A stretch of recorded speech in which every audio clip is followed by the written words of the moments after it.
आज या ठिकाणी संगमनेर नगर परिषद या ठिकाणी जी इलेक्शन लागलेलं आहे, 2 तारखेला मतदान आहे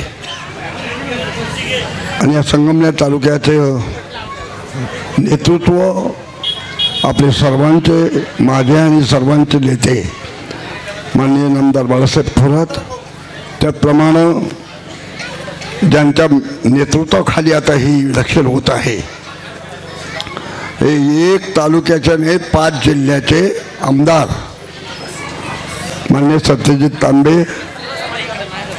या भागामध्ये साहेबांच्या मार्गदर्शनाखाली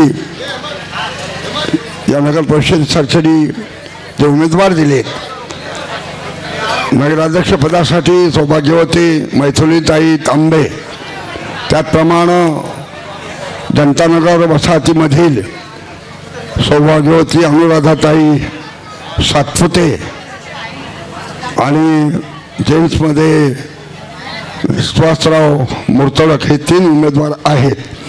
1 नगराध्यक्षपदासाठी आहे आणि 2 नगरसेवक या पदासाठी आहेत. विशेषतः आता या मीटिंगमध्ये घाई करू नका बरं का. देण्याची घाई कशाला करता तुम्ही लोक?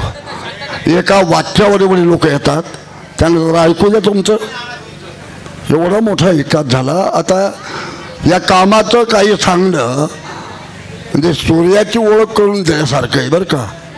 किती वेळा ते काम सांगायचं तुम्हाला? आम्ही सगळं महाराष्ट्रामध्ये फिरतोय, महिना पाणी येत नाही आणि इथं अर्धा तास लेट झालं तर बोंबा बोंब. कधी झाले का? कधी झाले? आणि डायरेक्ट धरणातलं पाणी ते ॲक्वा बसवण्याची गरज ठेवली नाही. सरळ पाणी आपल्या घरात येते, घरातून वर 3ऱ्या मजल्यावर उतरत आहे. कमरा इतक्या डोक्याच्या खड्ड्यात खाली उतरायला लागत होता आम्हाला. ते सगळं बंद झालंय. नगरपालिकेत आहे काय हो? पाणी, रोड, आरोग्य या 3 गोष्टी तर प्रमुख आहे. आणि तालुक्याचा विकास किती वेळा सांगायचा? शैक्षणिक संस्था बघा, आज अमृतवाहिनीसारखी जी आहे तिथे आपली मुलं इंजिनियर होऊन राहिले. अनेक ठिकाणी आता मी प्रत्येक मुलगा विचारतो या तालुक्यातला की कुठे मुलगा गेला पुण्याला, इथं शिकला आणि नोकरी लगेच त्याला मिळते. एवढं उच्च दर्जाचं शिक्षण अमृतवाहिनीमध्ये आहे. लोकांचं कशाला सांगू? माझाच मुलगा इथं सुटला ना, आणि ते साहेबांनी केलं बरं की. साहेब सांगू की नको? मग लोक तुमच्याकडे येतील परत. एवढं स्वच्छ प्रतिमा असलेलं नेतृत्व परत मिळणार नाही बरं का संगमनेरकरांना. महाराष्ट्राने दखल घ्यावी. यापेक्षा तुम्हाला अजून काय पाहिजे? विदर्भामध्ये मराठवाड्यामध्ये आम्ही गेलो, तिथे नाव निघते आणि तिथे लोक ॲक्च्युली डोळ्याला हात लावून मला सांगतात हे घडलं कसं, हे कसलं प्रतीक आहे. आणि जहारचे एवढा समाज जमतोय, नेतृत्वाला मान्य करतात. मान्य करत असं नाही, नेतृत्व मान्य आहे आणि ते मान्य राहणार आहे लोकांमध्ये. कारण लोक काय एवढे भेडे नाहीत. इथं हा समाज शिक्षित समाज आहे. त्यांना सगळं राजकारण समजतंय, समाजकारण समजतंय. दोन्ही गोष्टी या लोकांना माहिती आहेत आणि त्यातून हे सगळं घडत असतं. साहेब तुम्हाला आत्ताच सांगतो, अजिबात काळजी करायची नाही. या वार्डापुरतं बोलत नाही, शहरामध्ये काळजी करायची नाही. सगळा तपास घेतो आम्ही. जरी फिरत होतो आमच्याकडे सगळे येतात लोक. तुमचं जे काही नवीन शब्द निघालाय ग्राउंड लेवल, मी म्हणता असतो शेवटचा माणूस बरं का. शेवटचा माणूस आमचा जो बोलतोय तर मग तुम्ही काळजी करू. आता बघा सावध राहिले पाहिजे. आता हे ताकसुद्धा फुकून प्यायची पाळी आली आपल्याला.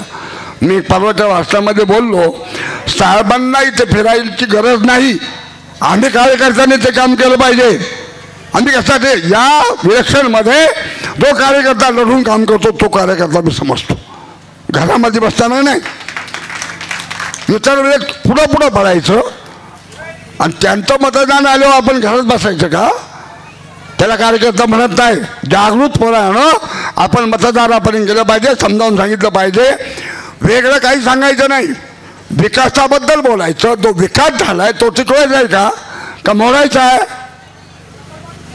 अनेक घटना संगमनेर शहरामध्ये माझ्या कानावर, आणि मी आता एका बोललो, मी आता ते मला मोबाईल काढता येत नाही, एका पोराने लावून दिला, सगळ्या शहरामध्ये सत्यजित दादा एक नाव वेगळं आलं नाही. मी पाहिलं सकाळी, किती लोक आपल्या बरोबर आहेत, आणि ते बी विकास झाला का हो असं अर्व विचारतात. तो बोलणारा म्हणतो, तुम्ही असं कसं काय मला विचारता, विकास झालाय का? आता झाला हा माझ्याकडून ऐकायचा आहे का? लोक सांगतात विकास झालाय, आणि तो शेवटचा माणूस बोलत होता. राजकारणी नव्हता, शेतकरी होता, शेतकरी बोलत होता, हे मी ऐकत होतो मोबाईलवर सकाळी.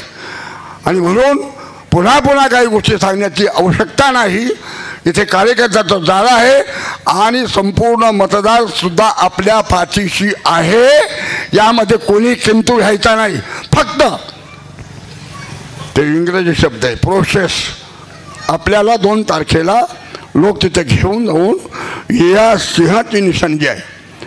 आता काय येतं, आमच्या घरात सगळं राजकारणच झाले. ते एवढं आलं, मी आता बाहेरून आलो, तो पत्ता घालेला तो सिंह घेऊन आला माझ्या पुढं, नाचतच झालं. सिंह आला, सिंह ते एवढंच आहे. या 4 तारखेला 6 वर्षाचं होईल. हे किती म्हणजे फार कुठपर्यंत गेले ते लोन. आणि गडबड अशी आहे, आपल्याला जरी काही घटना ज्या घडल्या असतात, तर बघा जीवनामध्ये आता ते कीर्तन होईल, ह्या काही गोष्टी होत असतात, दुरुस्ती करायची गरज नाही आहे. जागेवर लोक आहेत.